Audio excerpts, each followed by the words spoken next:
sozinho, não estou contigo.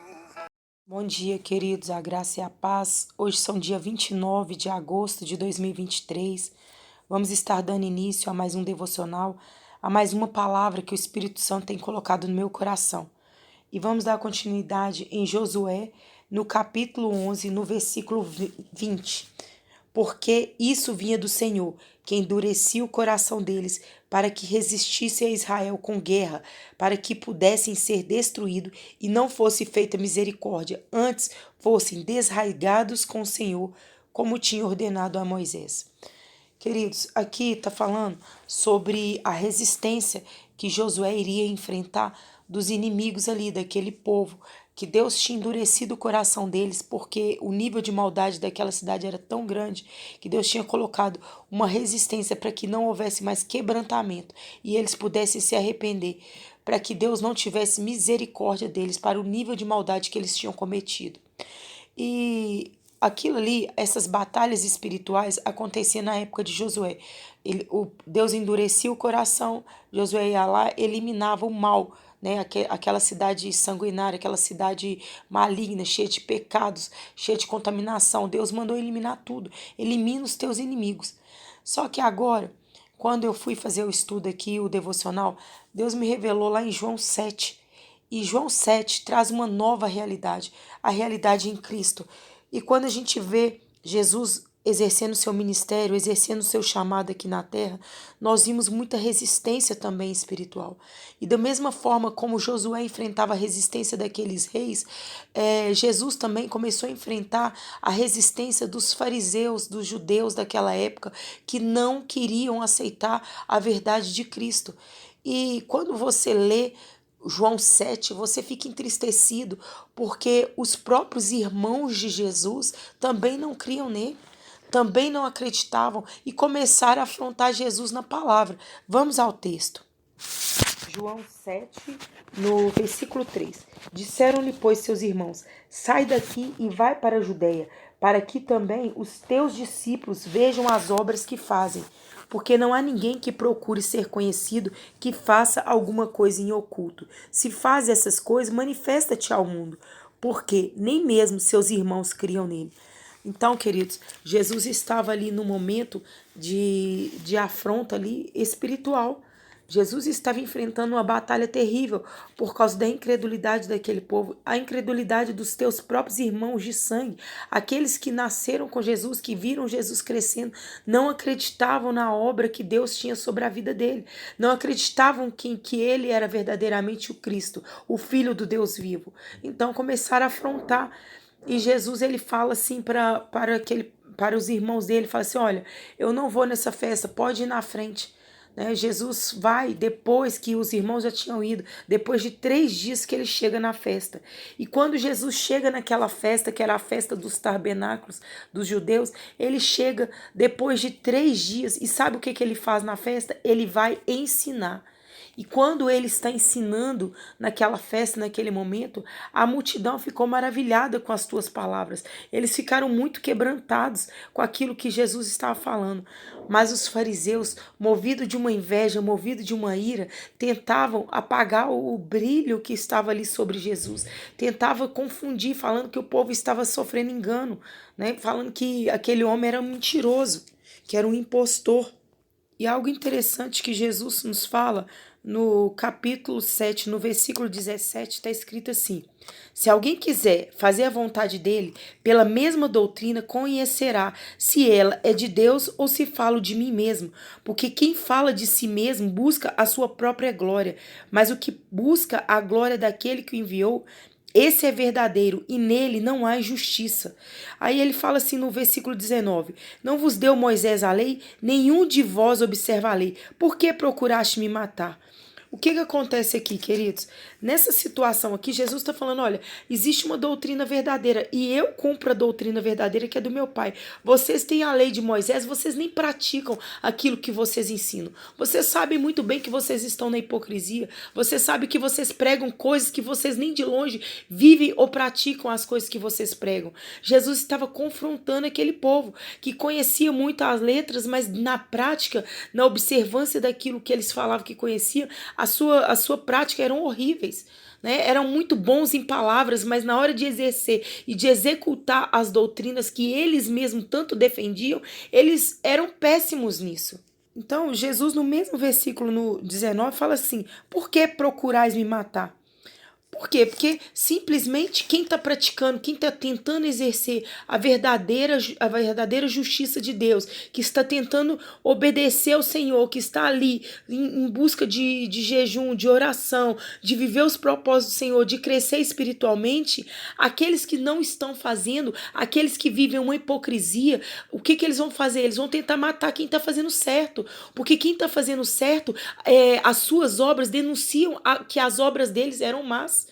Né? As obras de Jesus denunciavam que as obras dos fariseus, daqueles saduceus ali, eram obras más, eram obras malignas. Assim também como Josué, com aquele povo ali no deserto, quando eles chegam para invadir as cidades ali, aqueles reinados que estavam dominados pelas trevas, por povo inimigo de Deus, quando eles começam a chegar e que eles veem o poder de Deus, a obra de Deus ali denunciava que eles eram maus, que aquele povo era mau. Então eles se tomavam de ira, de raiva, não tinha conversão. E no próprio versículo que nós lemos lá ali em Josué, falava assim que o único povo que arrependeu, que se aliou a Deus, foi os gibeonitas. O resto, ninguém quis se aliançar. Né? Então, assim, o que eu vejo hoje? Aquele povo ali, esses fariseus também, na época de Jesus, eles estavam com a mente cauterizada, eles não queriam ouvir a verdade. Você pode pregar a verdade, mas a mente deles era era uma mente presa, aprisionada, sem ter liberdade no Espírito Santo. E eles não queriam as coisas que eram do Espírito. E Jesus, lá no capítulo 7 em João, no versículo 36, está escrito assim: disse-lhes, pois, Jesus: ainda um pouco em tempo estou convosco, e depois eu vou para aquele que me enviou. Vós me buscareis e não me achareis, e onde eu estou, vós não podeis vir. Disseram, pois, os judeus uns para com os outros: para onde irá esse, que não o acharemos? Irá, porventura, para os dispersos entre os gregos e ensinará aos gregos? Que palavra é essa que disse: buscar-me-eis e não me achareis, e aonde eu estou, vós não podeis ir? O que acontece? Os fariseus, um dia, Deus estava falando com eles aqui, um dia eles iriam buscar e eles não poderiam mais achar, porque eles estavam em busca de um Cristo com a estatura, com o porte que eles criaram na mente deles, um porte humano, talvez que viesse vestido com vestes luxuosas, igual eles vestiam, exibindo poder, mas eles estavam ali com Jesus que veio de uma Galileia, de uma cidade que para eles era um desprezível, e eles falavam assim: pode vir alguma coisa boa de Galileia, né? Alguns até mesmo debochavam da origem humilde de Jesus, e eles não acreditavam que Jesus era filho de Deus por causa da sua simplicidade, porque o povo quer aqueles que estão em status, aqueles que estão, como se diz, que têm uma certa reputação na sociedade. Agora as pessoas que são simples, que são humildes, mas que estão ali tentando viver e obedecer aos mandamentos do Senhor, esses são desprezados, esses são vistos como um nada diante da sociedade. Quantos, meus queridos, quantos que estão presos aí, ó, nos templos, nas sinagogas, onde é Satanás que está governando, onde a presença do Espírito Santo nem tem mais ali liberdade naquele lugar, mas estão presos por causa de status social, não toma vergonha na cara para poder se arrepender e olhar e ver que estão presos ali, talvez por causa de ministério, talvez por causa de tantas outras coisas, que não seja a verdade em Cristo, que não seja a verdade de viver em obediência ao Senhor, querem viver no centro das suas vaidades humanas. Porque o tempo todo que a gente lê o texto aqui de João 7, você vê os fariseus bravos com Jesus, porque a multidão estava acreditando neles. E eles pegavam e falavam assim: até vocês estão sendo enganados, vocês estão caindo em engano. Lutavam para poder falar que o próprio Jesus estava com espírito de engano. E aí eu abro um parêntese aqui para nós. E nós, quando nós estamos pregando a palavra, você acha que as pessoas também não vão falar que nós estamos com espírito de engano? Que nós também não falamos a doutrina que vem do céu? Porque nós estamos buscando a verdadeira justiça? Que nós estamos buscando, pregando o arrependimento? Você acha que as pessoas também não vão falar mal de nós? Vão falar que a gente tá com demônio? Né? Porque nós estamos querendo buscar as coisas simples do Senhor? Que nós queremos voltar à igreja primitiva, à igreja que era simples, que era humana. Não, mas hoje as pessoas querem status, poder, vaidade. Eu sei lá o que mais que muitos líderes hoje estão buscando. Sabe, perderam o quebrantamento do Espírito Santo, perderam a direção. Sabe, não se arrependem dos seus pecados, não pedem perdão, não se humilham, são vaidosos, orgulhosos, cheios de soberba. É assim que está a igreja hoje, queridos. E Deus está falando para a gente se arrepender, sabe? Se arrepender, buscar as coisas simples do Espírito Santo, andar em santidade, buscar as coisas que vêm do alto, ouvir a voz do Senhor e praticar as doutrinas que venham do céu. Sabe, não seguir essas leis farisaicas que fazem você mudar por fora, mas por dentro a gente não muda, a gente não é transformado. Pessoas que vivem de aparência, isso não vai nos levar a lugar nenhum. A aparência, ela é como um sepulcro caiado, sabe, é um sepulcro caiado, porque daqui a pouco tem morte por dentro, porque não houve avivamento interior, e Jesus quer que a gente seja avivado de dentro para fora. Jesus espera isso, que o nosso coração, assim como aquela multidão cria nele e via que as palavras dele não eram palavras simplesmente humanas, mas eram palavras que vinham do próprio Espírito de Deus. Nós também temos que saber se o que a pessoa está pregando vem do Espírito de Deus, porque o que vem de Deus confronta o nosso caráter e nos leva para o arrependimento. Agora, se você está ouvindo palavras que massageiam o teu ego, que massageia as doutrinas humanas aqui dessa terra, meu filho, fuja dessas coisas enquanto é tempo, porque ali está te levando à sepultura e à morte, a um lugar que um dia você vai bater na porta e você não vai encontrar a verdade, você não vai encontrar Cristo, você não vai experimentar a herança que Deus tem colocado para nós, porque o que Jesus fala aqui nesse versículo, ó, vocês vão me procurar e não vão encontrar, e para o lugar onde eu vou vocês não podem ir, porque só vai receber herança do Senhor aqueles que crerem em Jesus Cristo como seu único e suficiente Salvador e entenderam que não são bons por si mesmos, entenderam que a lei que de antes que Moisés tinha colocado ali, que eles não conseguiam praticar, que quem executou toda a lei por nós foi Jesus e através dele nós somos justificados pelo nosso pecado, através dele nós seremos salvos, nós seremos lavados e curados, e quando nós falharmos, nós podemos nos ajoelhar diante de Cristo e pedir uma nova oportunidade para a gente recomeçar.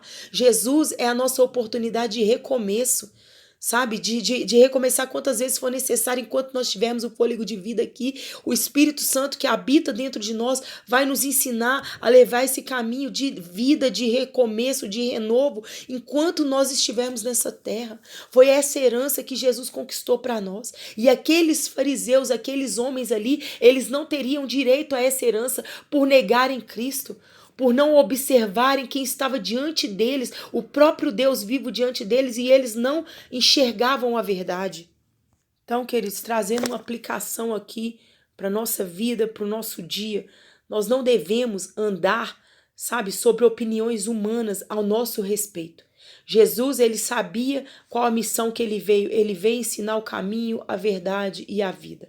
Foi isso que ele veio fazer e ele cumpriu a tua missão sem dar importância para aqueles que estavam levando as pessoas à morte, porque os ensinos, as doutrinas daqueles fariseus não estava gerando vida, não revelava o caminho de Deus para ninguém. Pelo contrário, estava levando muitos para o inferno, né? Eram guias cegos, que eles não se salvavam nem a si mesmos e estavam levando outros para o mesmo lugar. Mas Jesus não. Jesus, ele veio para abrir os olhos aos cegos e dar liberdade aos cativos. Foi essa missão que Jesus veio aqui na terra. E hoje ele quer que a gente viva nessa doutrina, a doutrina do Espírito Santo. Ele quer que a gente venha colocar os nossos corações no altar e falar assim: Senhor, eu preciso de mudança. Eu sei as minhas falhas, eu sei que sem o Senhor eu não consigo caminhar, eu não consigo dar o próximo passo. Mas se eu me render a teu Espírito, eu consigo vencer a mim mesmo, porque é o Senhor que vai lutar, é o Senhor que vai fazer essa obra de santificação no meu espírito. É isso que o Senhor espera de nós, que a gente venha entender que nós não precisamos andar por religiosidade, mas nós podemos andar por aquele que veio e enfrentou essa religiosidade, essa potestade maligna que dominava, que aprisionava aqueles fariseus, homens que eram considerados importantes na religião, mas que não tinham a sabedoria que vinha do alto. Amém, queridos? Então que você abra os seus olhos. Abre os seus olhos, pelos frutos você vai conhecer a árvore. Veja que fruto que aquela árvore está te oferecendo. Se provém do Espírito ou se provém de ego humano. E você faça aquilo que o Espírito Santo te conduzir. Que você, na hora de você congregar, na hora de você estar debaixo de uma autoridade espiritual, peça ao Espírito Santo para revelar quem é que está sobre o controle daquela pessoa. O próprio Espírito vai falar contigo. Que Jesus abençoe vocês em nome do Pai, do Filho e do Espírito Santo de Deus.